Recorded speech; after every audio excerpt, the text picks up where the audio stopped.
You begin not with a new empire, but with the echo of an old one. Rome, the eternal city, had ruled the Mediterranean world for centuries, but by the 3rd century CE, the strain was visible. Civil wars, barbarian invasions, and economic crises gnawed at its strength. The emperors, desperate to maintain control over so vast a realm, sought solutions in division. In 285 CE, Emperor Diocletian divided the empire into east and west for easier administration. It was meant as a practical measure, but it laid the groundwork for something far greater.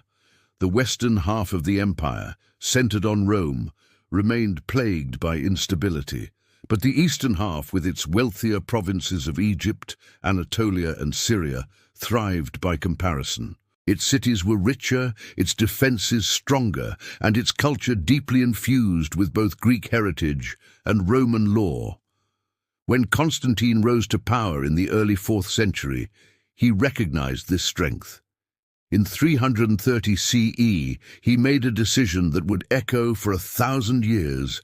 He founded a new capital on the site of the ancient Greek city of Byzantium, renaming it Constantinople. Imagine the setting. A city straddling Europe and Asia, perched on the Bosporus Strait, commanding trade routes between the Black Sea and the Mediterranean. Constantine envisioned not just a capital, but a new Rome. Marble palaces, aqueducts, forums, and churches rose. The city grew quickly, its strategic location ensuring wealth and influence. At its heart was the great church of the Holy Apostles, and later the Hagia Sophia would rise as a crown jewel. Constantinople's walls, especially the mighty Theodosian walls built in the 5th century, would make it one of the most impregnable cities in history.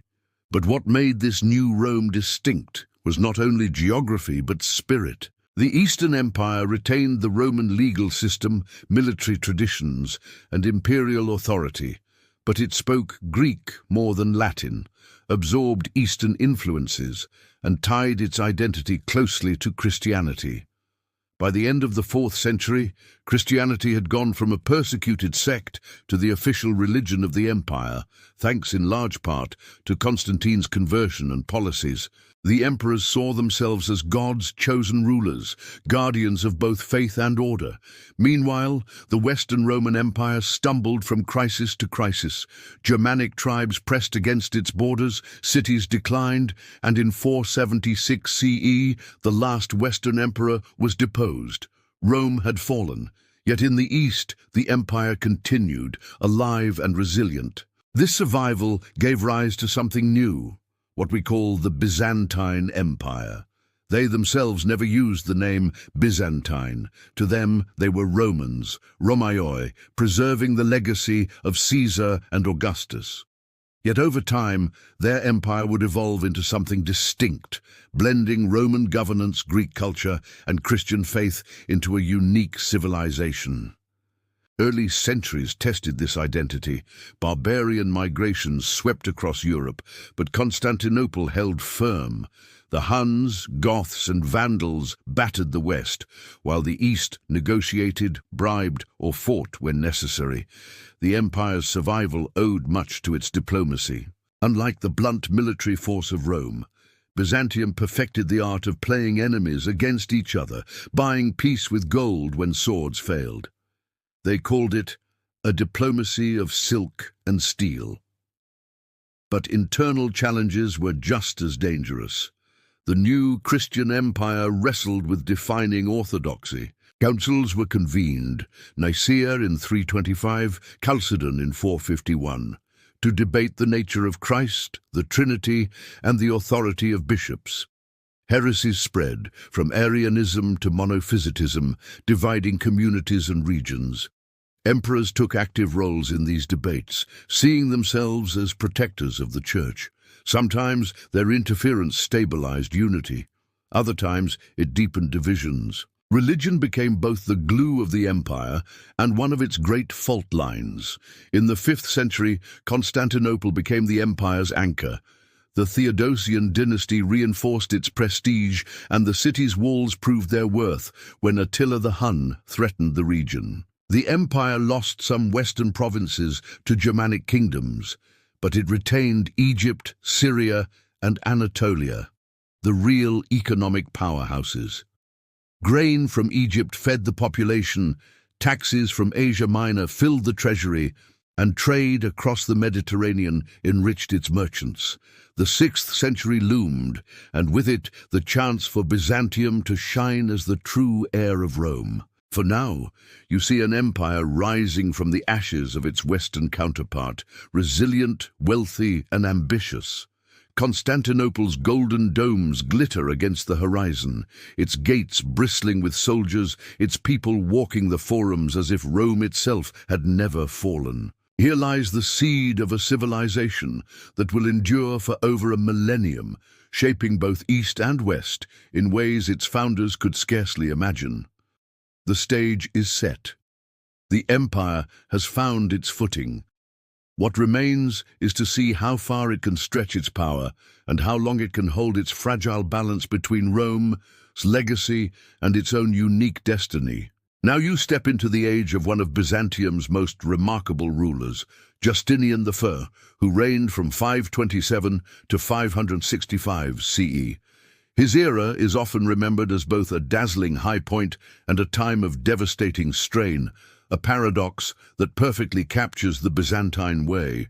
Picture Constantinople at the dawn of his reign, a bustling metropolis of hundreds of thousands, the hub of trade between Europe and Asia, defended by mighty walls and crowned by churches and palaces.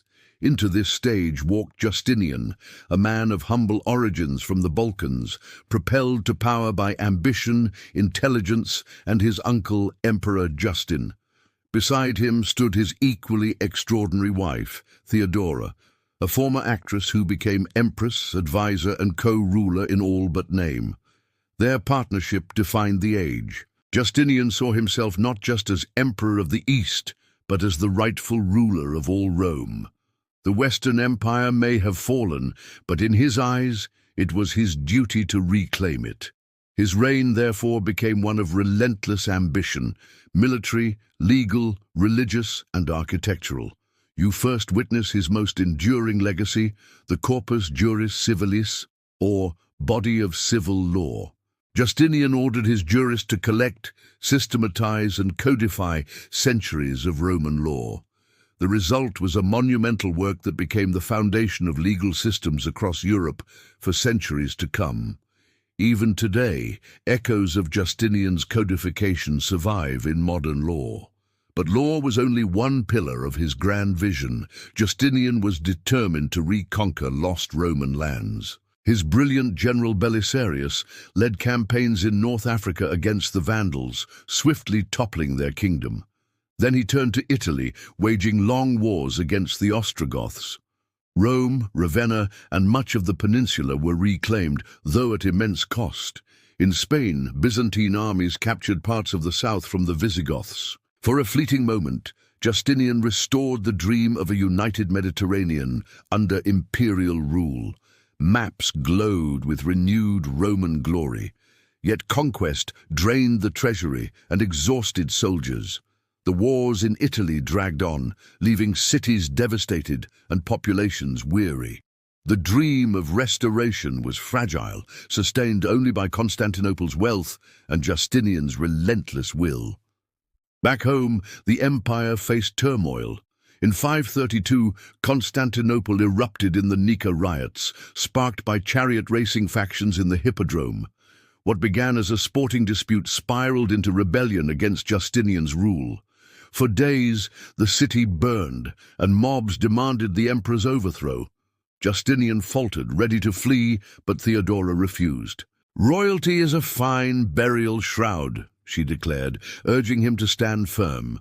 Inspired, Justinian ordered Belisarius and loyal troops to crush the revolt. Tens of thousands were slaughtered in the Hippodrome, and the city fell silent. From the ashes, Justinian rebuilt, and what he built was magnificent. Most famously, he commissioned the Hagia Sophia, a church unlike anything the world had seen. Its massive dome seemed to float on light, its interior glittered with mosaics, and its sheer scale proclaimed the power of both God and emperor. When Justinian entered it for the first time, he is said to have cried, "Solomon, I have outdone you." The Hagia Sophia stood not only as a house of worship, but as the symbol of Byzantine identity, blending Roman engineering, Christian devotion, and Eastern grandeur. But not all was glory. In 541, the empire was struck by the plague of Justinian, one of history's deadliest pandemics. Likely a form of bubonic plague, it swept through Constantinople and across the Mediterranean. At its peak, thousands died daily. Corpses piled in streets, mass graves overflowed, and the economy staggered. Some estimates suggest up to half the population perished. The empire never fully recovered its demographic strength. Meanwhile, the eastern frontier remained volatile. Wars with the Sasanian Persians consumed resources. The borderlands of Mesopotamia and Armenia saw endless battles, treaties, and betrayals. Even as Justinian's armies marched west, his eastern defenses strained. Religion, too, stirred unrest. Debates over Christ's nature, was he fully divine, fully human, or both, divided the empire. Justinian sought to enforce unity, but his interventions often fueled controversy. The schisms between Chalcedonian Christians and monophysites deepened, alienating provinces like Egypt and Syria. By the time Justinian died in 565, the empire was both triumphant and fragile. His vision of restored Roman glory had briefly flickered into reality, but beneath the surface lay exhaustion, division, and vulnerability. The lands he conquered would prove difficult to hold. The plague had sapped strength, and religious discord simmered.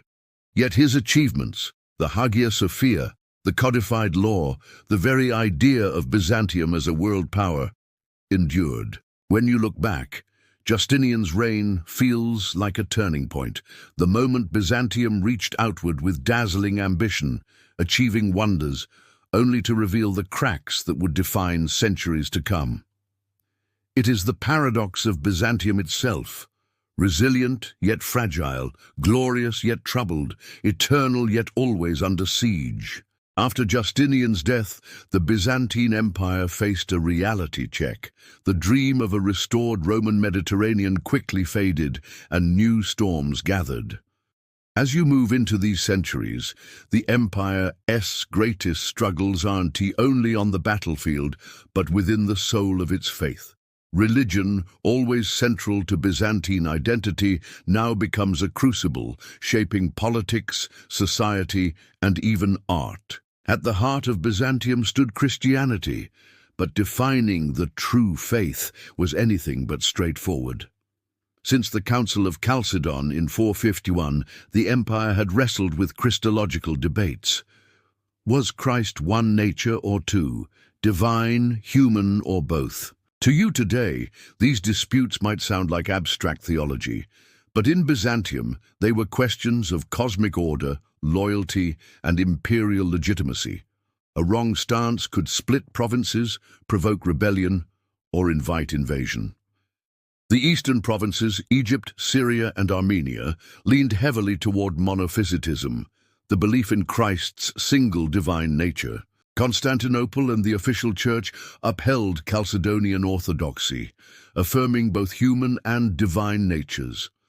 The gap widened, and emperors often tried to bridge it with compromise formulas. But compromise satisfied no one. The empire's rulers, claiming authority over both state and church, found themselves entangled in endless theological quarrels. This struggle came to a head in the 8th and 9th centuries with the fierce controversy over icons. In Byzantine worship, icons, painted images of Christ, the Virgin Mary, and the saints, were central. Believers kissed them, lit candles before them, and carried them into battle. To many, icons were not mere art, but windows to the divine.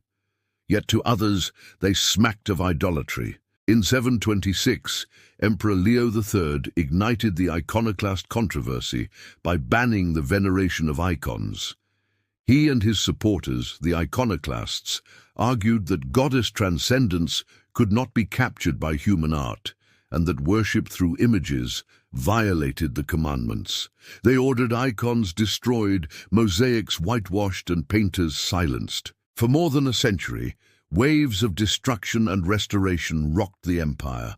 Monasteries, strongholds of icon veneration, became battlegrounds of resistance.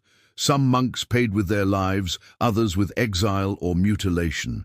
The conflict wasn't just about theology, it was about power. Emperors sought to control the church and weaken the monasteries, which held vast wealth and influence. By smashing icons, they symbolically asserted imperial dominance. On the other side, defenders of icons saw themselves as protectors of tradition, resisting imperial overreach. This religious war left deep scars, families divided, provinces alienated, and Byzantium's image abroad tarnished. In the West, the Pope in Rome strongly supported icons, widening the rift between Latin and Greek Christianity. What began as an internal debate pushed East and West further apart, sowing seeds of the eventual Great Schism. But after a century of turbulence, the tide turned. In 843, under Empress Theodora, icons were definitively restored in what came to be called the Triumph of Orthodoxy. To this day, the Orthodox Church celebrates the first Sunday of Lent in memory of that event. From then on, icons became inseparable from Byzantine faith and culture. Step into any church, and you'd see shimmering gold mosaics, saints gazing solemnly from walls, and the faithful bowing before sacred images.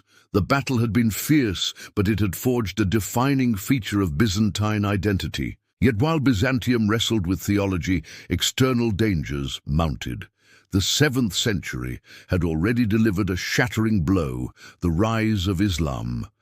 Arab armies swept out of the Arabian Peninsula, conquering Syria, Palestine, and Egypt, some of the empire's richest provinces. The loss of Egypt's grain was catastrophic, and Constantinople suddenly found itself on the defensive. Twice, in 674, 678, and 717, 718, Arab forces besieged the city.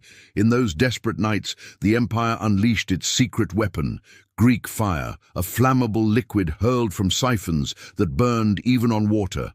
The sight of enemy ships engulfed in unquenchable flames saved the city and terrified foes for generations. But survival came at a price. The empire shrank dramatically, losing vast territories and resources. Its society reorganized into military provinces or themes, where local soldiers farmed land and defended their regions. This system kept Byzantium alive, but it also militarized daily life. The Byzantines, once masters of a sprawling Mediterranean empire, became defenders of a besieged fortress. In these centuries, Byzantium was tested like never before. It lost lands, endured plagues, and tore itself apart over icons, yet it refused to die. Its resilience came not from size, but from adaptability, redefining itself as a smaller, more cohesive Christian empire centered on Constantinople. And while it often stumbled, the faith it nurtured, honed in the fires of controversy, gave it a powerful sense of destiny. As you stand in this era, you feel the contradictions, an empire diminished yet defiant, wounded yet deeply spiritual, fractured yet bound together by its belief in divine mission. Byzantium had endured its storms of faith and fire, and though bruised, it was ready for renewal. Now you enter the long centuries when Byzantium seemed always under siege. The empire had already shrunk after the Arab conquests, but survival was only the first challenge. Again and again, the Byzantines found themselves fighting for their very existence, hemmed in by enemies on every frontier. And yet, for all the blood and devastation they endured, through a mix of strategy, resilience, and sheer stubbornness. To the east, the eternal rival loomed, the Sasanian Persians. Even before the rise of Islam, the Byzantines and Persians had locked horns in exhausting wars that drained both sides. The final great clash came in the early 7th century under Emperor Heraclius. At first, The Persians swept deep into Byzantine lands, even seizing Jerusalem and carrying off the true cross.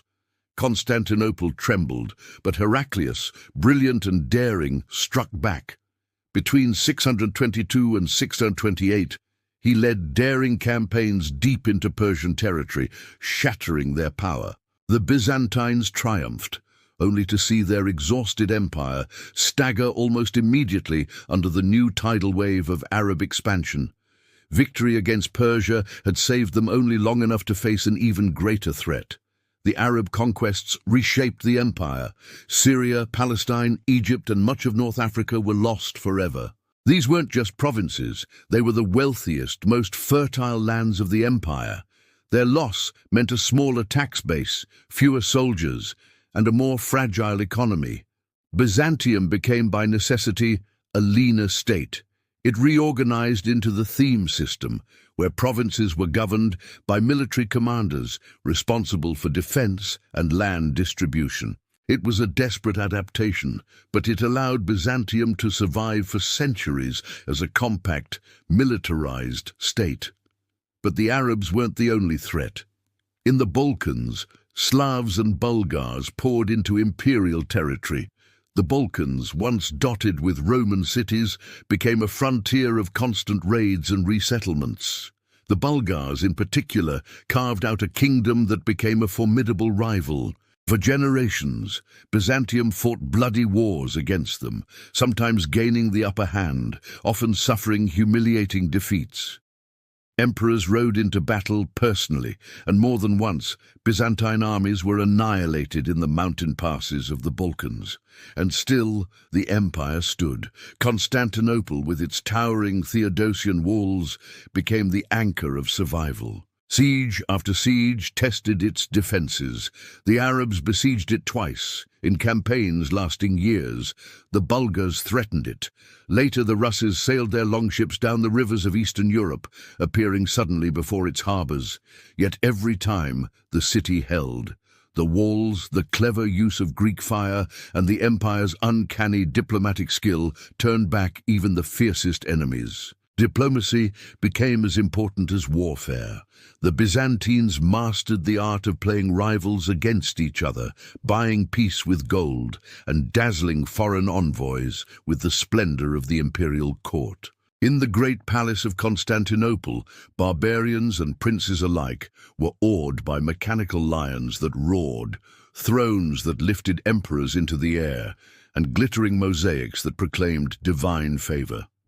Byzantium survived not only by force of arms, but by convincing the world it was eternal, ordained by God, and impossibly rich. Yet survival often meant compromise. Alliances were forged with barbarian rulers, marriages arranged with foreign princesses, and tribute paid to enemies when expedient. Byzantium's neighbors often mocked its diplomacy as cowardly, but the truth was simple. Gold was cheaper than blood. And more often than not, Byzantine gold bought the time needed to outlast stronger but less stable foes. Still, the empire was not invulnerable.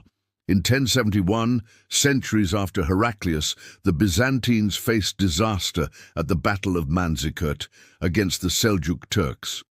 Their army was crushed, their emperor captured, and Anatolia, the empire's heartland, was thrown open to invasion. This was a turning point. The loss of Anatolia's farms and soldiers was a wound the empire would never fully heal. Though Constantinople still stood, its reach and power were shrinking. Yet even amid disaster, Byzantium adapted. It sought allies, called on Western Crusaders, and maneuvered desperately to keep its enemies divided. It would survive another 4 centuries after Manzikert, not because of unbroken strength, but because of resilience. The empire could be bloodied, beaten, and stripped of lands, but it had a way of enduring, pulling back into Constantinople and waiting for a chance to strike again. In this era, you see Byzantium as a fortress civilization, beset on every side, often overwhelmed, but always refusing to vanish. Its enemies came in waves: Persians, Arabs, Bulgars, Rus, Normans, Turks. Each one inflicted wounds, Yet each one eventually receded. Through the centuries of war, Byzantium remained, smaller but still a beacon of power, faith, and stubborn survival. And so the empire endured. But endurance alone was not enough.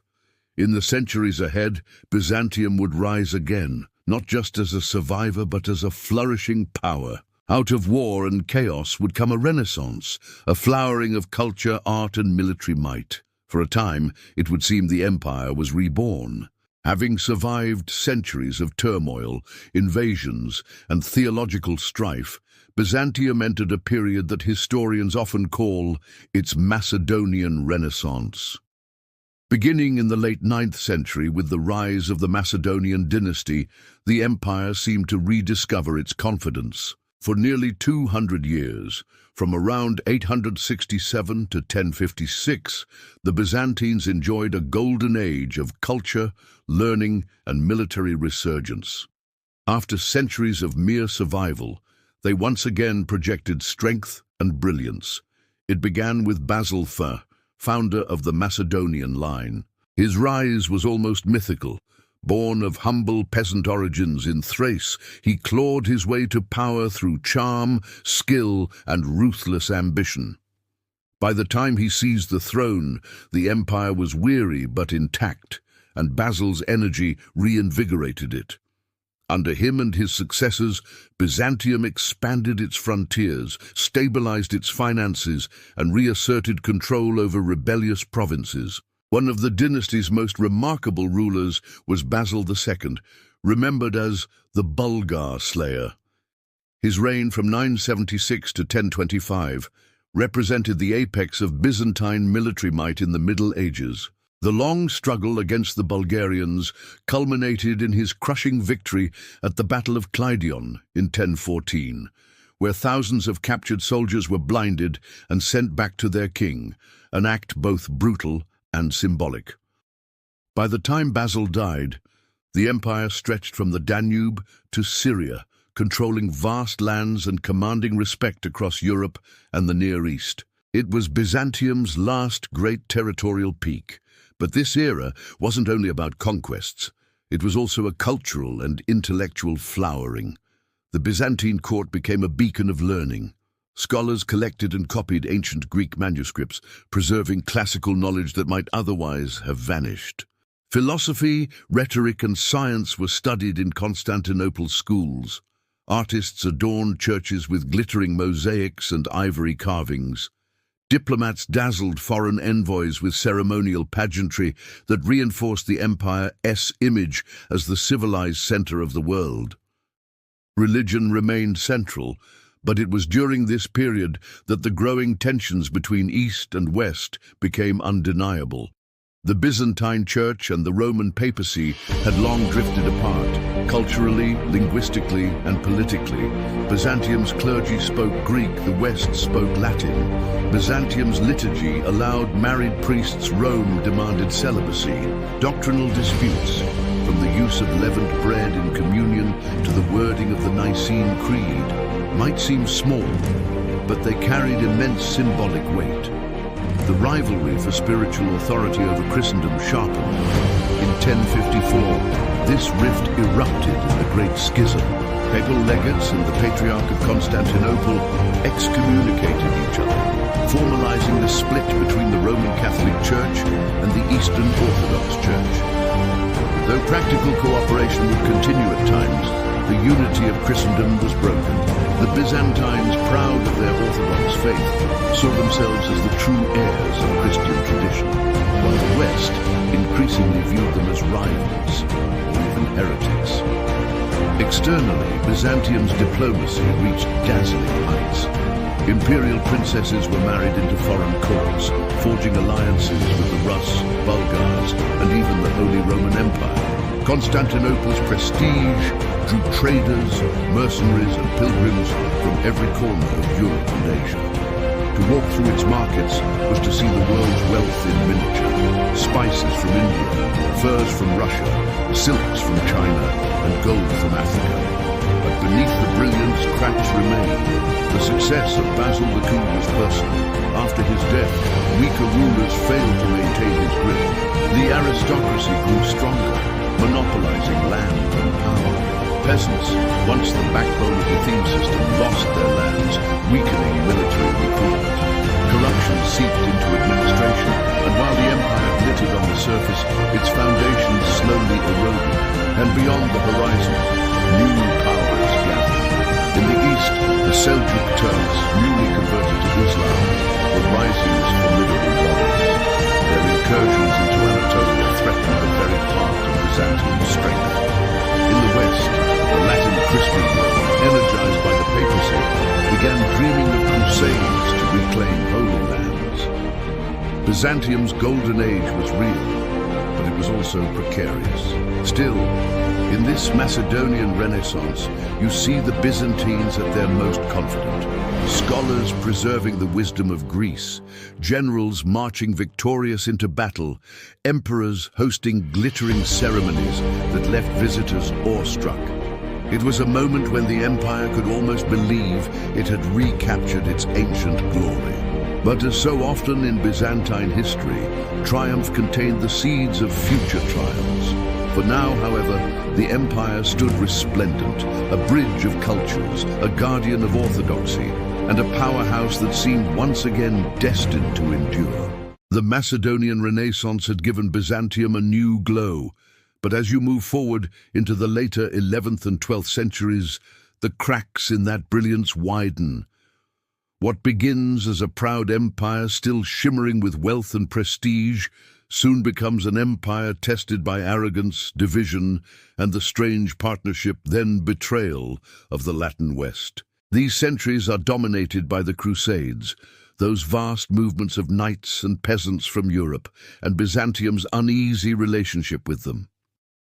The first blow came in 1071 at the Battle of Manzikert, where the Seljuk Turks annihilated the Byzantine army and captured Emperor Romanos IV. It was a catastrophic defeat. Anatolia, the empire's breadbasket and military heartland, lay open to Turkish settlement. Within a generation, the Byzantines lost much of the region to the Seljuks. What had been the empire's core for centuries became contested ground, and the loss crippled Byzantine strength. Desperate for help, Emperor Alexios I Komnenos turned to the west. In 1095, his appeal reached Pope Urban II, who seized on it as an opportunity not merely to aid Byzantium, but to launch a holy war to reclaim Jerusalem. Thus began the First Crusade. Thousands of knights, pilgrims, and adventurers poured eastward, ostensibly to help the empire. For Alexios, the crusade was a double-edged sword. It brought him military aid, but also unleashed unruly armies across his lands. At first it seemed a success. With Byzantine guidance, the Crusaders pushed back the Turks, capturing Nicaea and Antioch, and eventually seizing Jerusalem in 1099. Byzantium regained some territories in Asia Minor, but the new Crusader states in the Levant were Latin creations, not imperial restorations. The seeds of mistrust were planted. Over the next century, relations between Byzantium and the Crusaders grew increasingly fraught. The Byzantines saw the Latins as uncouth, arrogant, and often treacherous. The Latins viewed the Byzantines as duplicitous, effeminate, and schismatic. Cultural differences, Greek versus Latin, Orthodox versus Catholic, fed into political tensions. Yet, despite the tension, the Komnenian dynasty, Alexios I and his successors, managed a revival. They stabilized finances, reorganized the army, and used clever diplomacy to balance Crusaders, Turks, and other foes.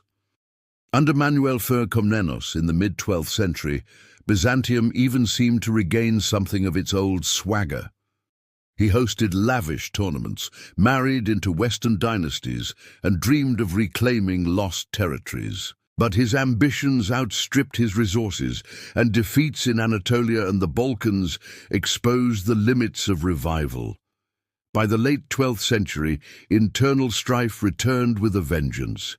The aristocracy grew greedy, the bureaucracy corrupt, and the economy strained.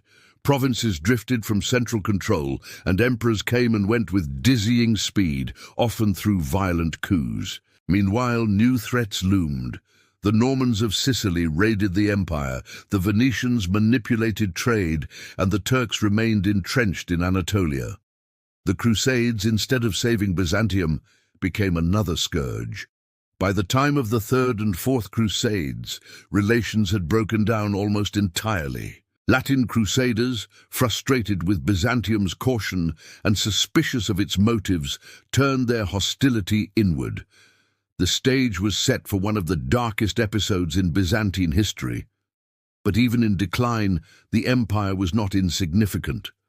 Constantinople remained a glittering prize, its population vast, its churches and palaces awe-inspiring. Merchants from across the world still crowded its harbors, and its intellectual life, though strained, continued to preserve and transmit knowledge.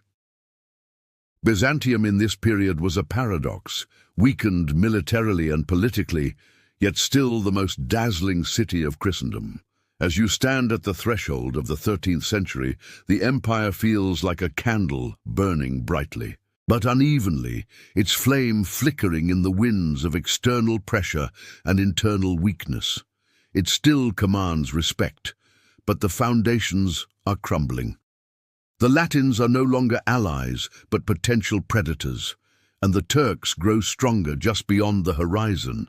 The centuries of cooperation and tension with the West are about to culminate in catastrophe. Byzantium will soon discover that the very crusading movement it had helped unleash would turn against it in a storm of betrayal, greed, and blood. The glory of Constantinople, the marvel of the medieval world, is on the brink of being violated in a way no Byzantine could have imagined. You now reach one of the most shocking and tragic chapters in the entire history of Byzantium, the catastrophe of 1204.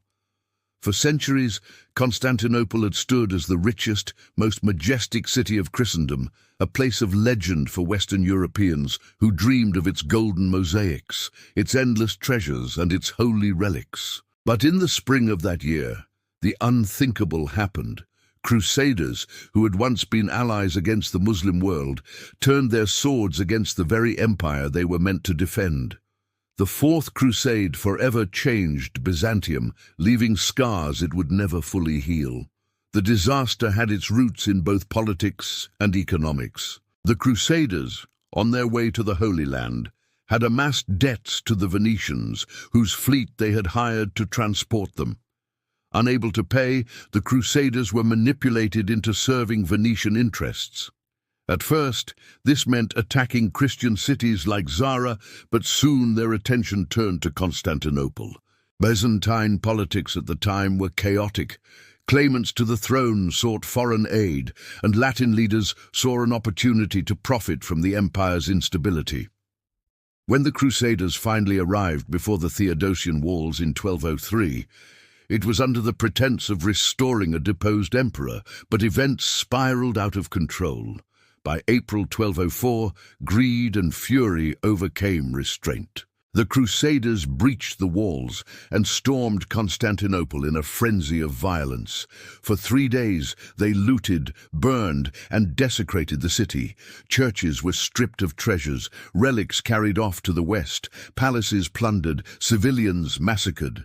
Even Hagia Sophia, the holiest shrine of Byzantium, was defiled, its altar smashed, its sacred icons destroyed or stolen. The shock was indescribable.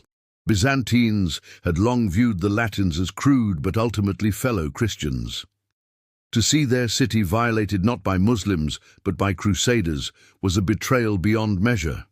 The empire, which had survived centuries of wars against Persians, Arabs, and Turks, was now undone by supposed allies. What emerged after 1204 was a fragmented Byzantine world.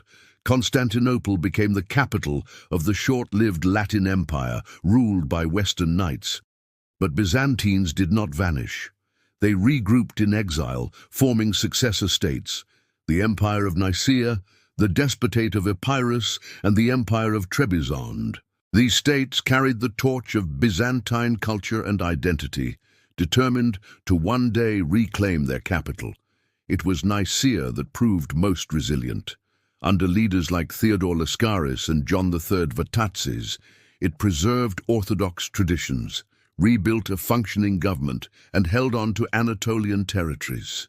For decades, Nicaea kept alive the hope of restoration. Finally, in 1261, Michael VIII Palaiologos seized the opportunity.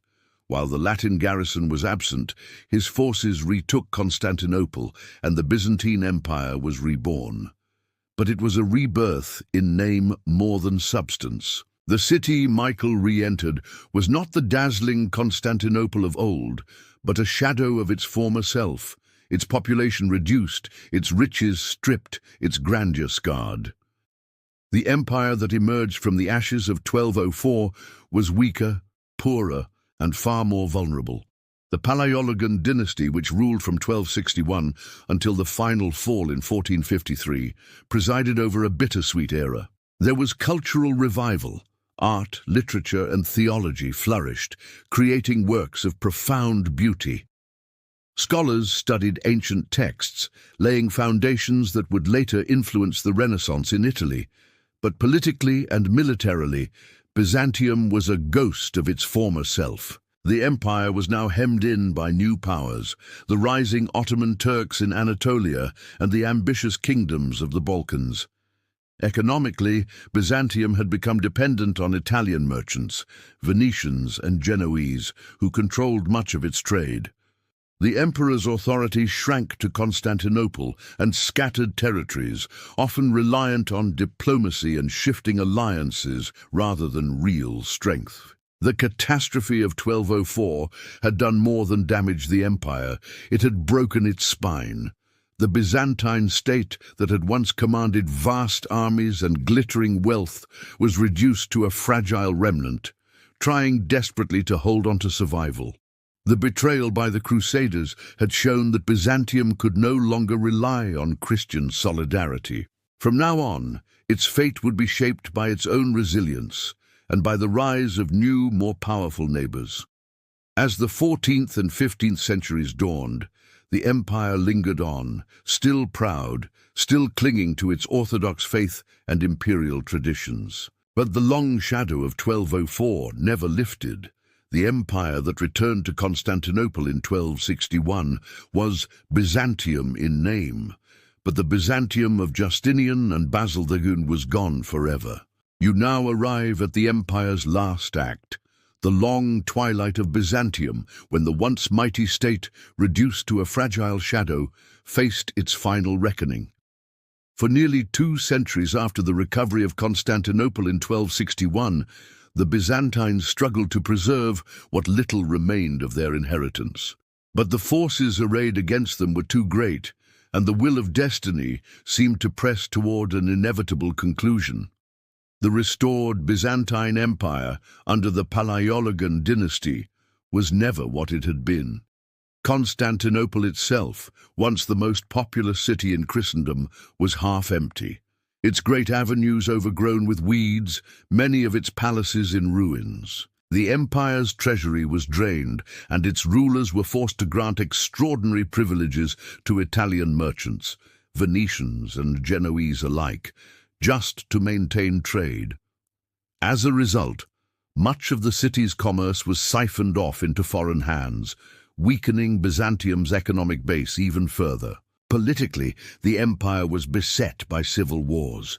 Rival claimants to the throne, often backed by foreign powers, plunged the state into destructive conflicts that wasted precious resources. The most infamous was the civil war of the mid-14th century, when John IV Palaiologos sought aid from the West, even offering to submit the Orthodox Church to the authority of the Pope in exchange for military support. These desperate pleas underscored the empire's vulnerability.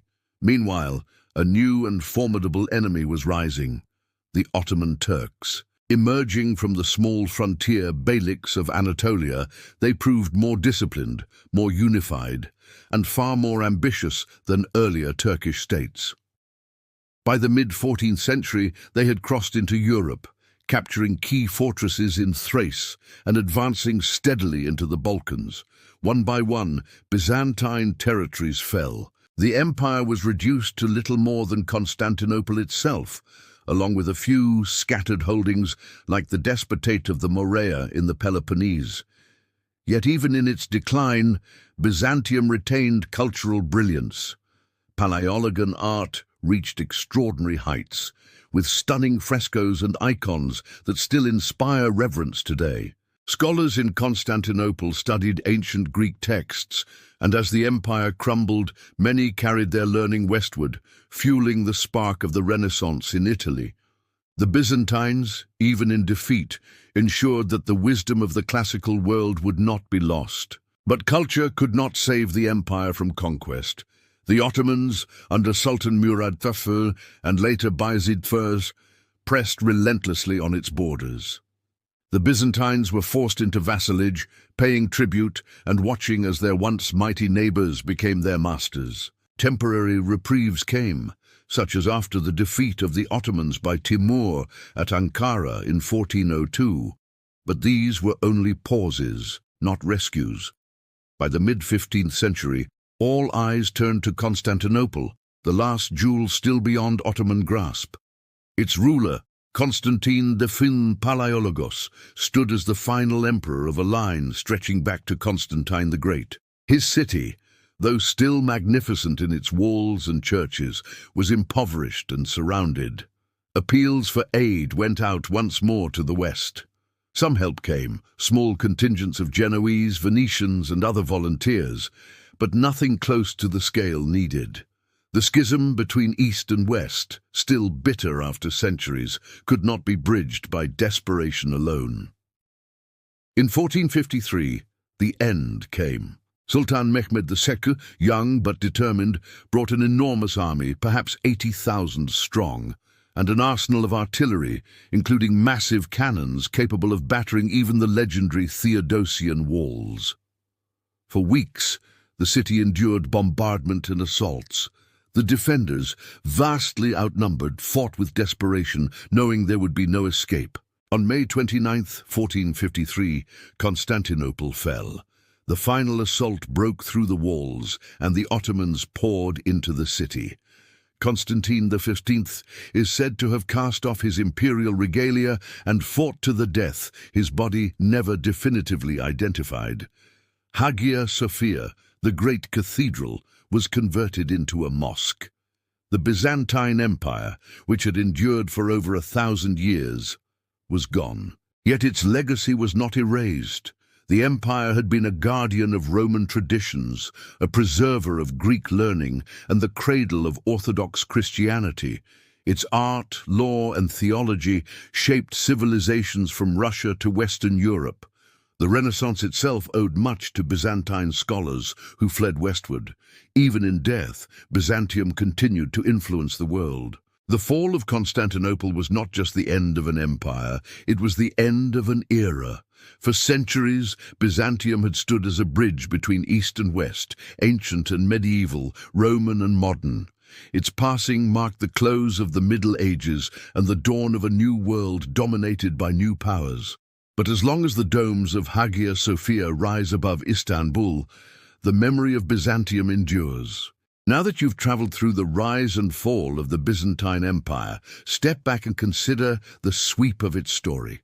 This was no ordinary state. It was a civilization that spanned more than 1,000 years, standing as a living link between the ancient Roman world and the modern era. Few empires in history endured so long, and fewer still left such a complex legacy. The Byzantines saw themselves as Romans, heirs to an empire that once ruled the Mediterranean world. But over the centuries, they forged a unique identity, Greek in language, Orthodox in faith, and distinct in culture. Their capital, Constantinople, was more than a city. It was a symbol of endurance, splendor, and faith, a beacon that drew merchants, pilgrims, and warriors from across the known world. Through triumphs and disasters, Byzantium adapted. It lost territories, yet found ways to survive. It faced enemies on all sides, yet often outlasted them through cunning diplomacy and sheer resilience. And even in decline, when its borders shrank and its coffers emptied, it remained a cultural powerhouse, producing art and scholarship that would shape Europe long after the empire's fall. The end in 1453 was tragic, but not meaningless. The Ottomans gained a great capital, but the Byzantines passed on a vast inheritance: Roman law, Greek learning, Orthodox faith, and artistic traditions that still resonate. To study Byzantium is to understand not just the history of an empire, but the history of continuity, transformation, and survival against overwhelming odds. The empire is gone, but its shadow is long. Every time you hear of Roman law, Orthodox liturgy, Renaissance humanism, or even the domes of Istanbul, you are hearing echoes of Byzantium.